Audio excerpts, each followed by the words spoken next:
The favourite to win Money in the Bank this year has possibly been revealed. A top WWE star has removed all links to WWE from their social media, and the WWE draft details were confirmed on SmackDown last night. Stay tuned for the news. Yeah. It's LA Knight's world, and we're just living in it because according to Worked Wrestling on Twitter, who has, they've been fairly reliable. Yeah, track record has been pretty spot on as far as, wrestling news and breaking details goes. And they've given us possibly the best little bit of news. The best little nugget of information. Oh, so happy reading this. They've said that LA Knight is currently the favourite to win Money in the Bank this year. They tweeted simply, LA Knight has been discussed internally as a leading candidate to win this year's Money in the Bank match, which isn't something that it should be a surprise, because it's been speculated for some time that he was a lot of people's favourite in the eyes of the fans, and that he is being positioned in a way that you wouldn't be surprised if he won it. Look, I think when you're looking for a Money in the Bank winner, it's not so much about, hey, what kind of amazing match can we get out of this? It's unless it's going to be one of those Money in the Banks where it's won and lost on the same night, which is nice to do every so often, but it's not something you want to repeat regularly. Which they do every single year with a women's briefcase. Yeah, so it's sort of, that trope needs to just kind of go away for a bit. But I think of Money in the Bank winners as, there's that possibility there. It could be somebody who can put on an amazing match, but it's always more about the build-up, the carrying that briefcase around for however long you're going to carry it, the run in your mouth, the will he, won't he cash in, all that stuff requires a lot of charisma to pull off, and I think LA Knight is he's a bucket of charisma, isn't he? Oh my God, as a human being. Like he's just the word personified. Yeah. And him being able to do something like what Dolph Ziggler did, where he held it for months and months and months, and cashed in eventually, like the night after WrestleMania, that'd be massive. Or doing something where Edge and gets to do the ultimate opportunist. I can't speak this morning. You should get a Redbubble store going. Ultimate opportunist. That Edgar. Buy it. But I think he's the perfect choice. He's got as you said, the charisma. He's got the appeal in the crowd. Yeah. He's got himself over despite at first being labelled. And now I know we loved it when we were talking about it after SmackDown each week. But he got over the maximum male models thing, and you see where they're currently positioned. And that's key, right? You get given something that everybody looks at, rolls their eyes, and even if you don't want to do it, you take it, you run with it, you carry it as far as you can. Like that's the mark of... He has successfully polished a turd. Yeah. And he's done it. And I'm excited to see where he goes in the next few months going into Money in the Bank. It would be a massive win in the UK.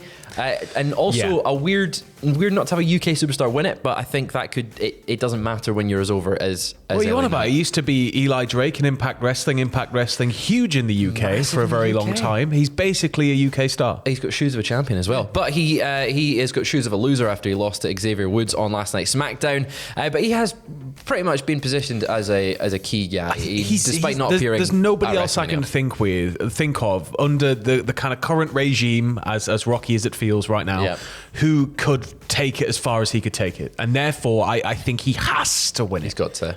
He's got to win this one. I'm really excited for the pay-per-view. Obviously, it's the O2 down in London. The Millennium Dome, Fraser. The Millennium Dome. Yeah, that's where it's at. But it's going to be a big show. LA Knight. Let us know in the comments below if you think he should win it or who you think should win it. If it's not LA Knight, you're wrong. But still, let us know. Let us know in the comments. But staying with WWE just a second here, PW Insider has reported that following the announcement that Endeavor will acquire WWE, they've been told that there's been renewed discussions between WWE and ESPN, who is owned by Disney. Yes.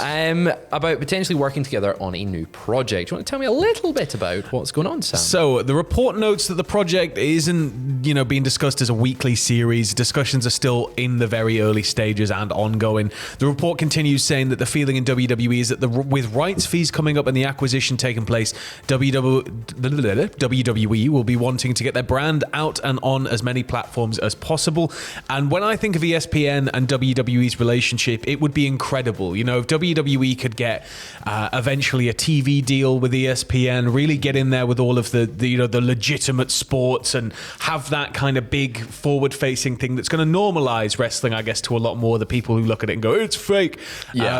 But I think more about ESPN's ancillary output. So things like 30 for 30, which they've already done one on Ric Flair. They didn't do the Andre doc, that was HBO, Yeah, that was but HBO. it's kind of 30 for 30. It always sort of focuses on either a situation or a star or like a very pivotal moment for like a sporting franchise or something. ESPN did also license classic WrestleManias to showcase throughout lockdown, so they've already got the rights there on lock for a lot of that older stuff. Think about how many defining, like industry defining moments there are throughout WrestleMania history, and if you take 30 for 30 and make documentaries with WWE, this is where I think it's going anyway. I think that you have documentaries that, while there's a lot of fantastic stuff WWE has produced, and I'm not knocking it at all, like the network is full of unbelievable, really good documentaries, stuff, and the WWE in-house crew is unbelievably great at that thing.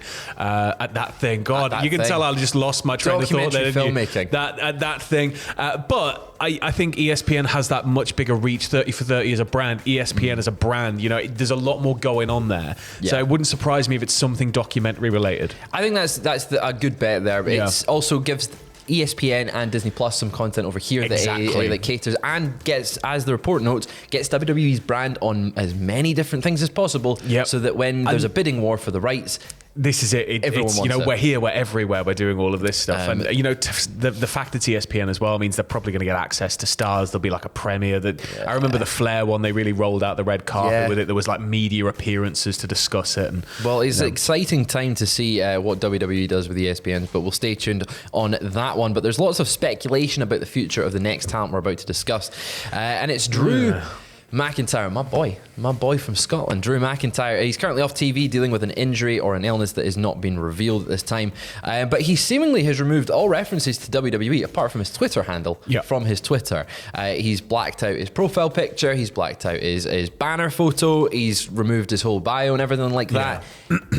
This, normally you would think this could be storyline, and it could well be, but also at the same time, we know that his deal is expiring this year. We know that he's not agreed on a deal. There's a lot of speculation around where Drew McIntyre is going to end up, if anywhere at all. Exactly. So we're not quite sure about his future, and when something like this happens, it's just an interesting note to be like, okay, maybe there's something a little bit more here. I think, just to keep it on the jovial side, he has time traveled back in time. Have you seen the Sheamus O'Shaughnessy website? I've not. No. So do you know Sheamus's original gimmick was he was like an unfrozen Celtic warrior? Yep. Like literally a Celtic warrior who was frozen in a block of ice. Right. It's like Heidenreich. I think that Drew has gone back in time, and therefore Drew technically in this timeline doesn't exist. So everything's been blacked out. All of the WWE except for the username's been removed, and he's traveling through time, and we're going to get some sort of weird, pay-per-view set in 1 AD. 1 AD? Yeah. That's ESPN's going to produce it. Everybody's turned off. I mean, it could happen. Yeah. It could. No, it's one of those things where I think we're going to get closer to the time, and we'll find out. But Drew will be, provided Drew's going to continue wrestling, provided that this isn't, something serious or something final, then I feel like we're going to still see Drew in WWE. But wherever he ends up, he's going to be a net gain, right? Exactly. He's a big draw, and especially if WWE is trying to come back over here with Money in the Bank, and then possibly future shows, he's the UK star. Yeah, he's the guy. So keep an eye on that one to see if there's any more developments on that side of things. But jumping over to Ring of Honor and AEW, PW Insider has reported that Ring of Honor Tag Team Champion Rey Fenix was not at this week's Dynamite, as he's currently taking time off from wrestling to rest and recover from injuries. A source told PW Insider that he's hurting following his tag title defense match on Battle of the Belts against Powerhouse Hobbs and QT Marshall, and so they took the decision to take the time away from the ring. It's not been revealed currently what injuries he's dealing with, but a source noted to PW Insider that it may be his hip.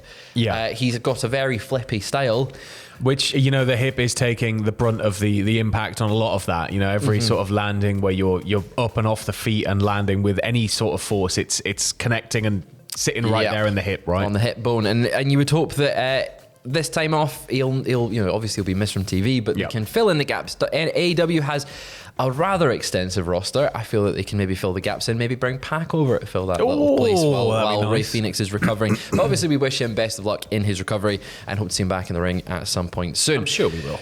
We're going to round things off just now with some details about the WWE draft. Now, we previously reported that it could be taking place on May 8th. But we've got confirmation from WWE that that is not the case. In fact, it is going to be taking place 2 weeks from last night. It's going to be on April the 28th, so that's Friday for SmackDown, and the following Raw on the Monday, the 1st of May. Yeah, you always get that kind of carryover, don't you? Yeah, you get a little two-night deal. And this is the week of Backlash. So Backlash is at the end of the week. You'll have the draft at the start. So it'll be really interesting to see how they position the storylines and how they do the split. Because if it's going to be a hard split, Backlash is the last show where we get inter-brand matches. It's I'm always split on the draft, which is, no pun intended, but it's kind of one of those things where when it's gone and it's not a hard factor of like you work on this show and you don't work on this show. I kind of miss it because it tends to be that you just end up having the same stars across both shows. Yeah. You get less of that range, but at the same time, it never really means anything. They always just sort of, making a special one-night appearance on SmackDown. It's a Raw star for the first few weeks, and then they just stop announcing it. You didn't like the Superstar Shake-Up where you could get like 3 superstars from Raw can appear on SmackDown this week, and 3 from SmackDown can go to Raw. I think it was a novel concept, but it just didn't get seen through. Okay, they didn't follow through on the. It just felt like it kind of was like, here's a reason, now more's going to happen. That's mostly what happens with these things. But I'm excited for the draft. 2 weeks time.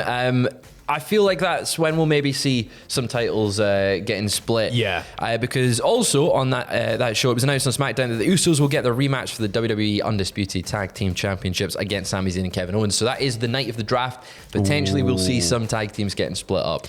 Do you reckon we're going to see some bloodline cross or rejoin, or what do you? Unless someone drafts the bloodline all at once, which would make sense. You should do that using my first 11 picks. Exactly. But that is all the news we have for Video 1. We will be back later on today, no doubt, with some more news. Stay tuned to all that sort of good stuff on Cultaholic.com. Go listen to the podcast that went out last night. I'm on it this week. Go and listen to it. Proper long. In the meantime, we'll see you later.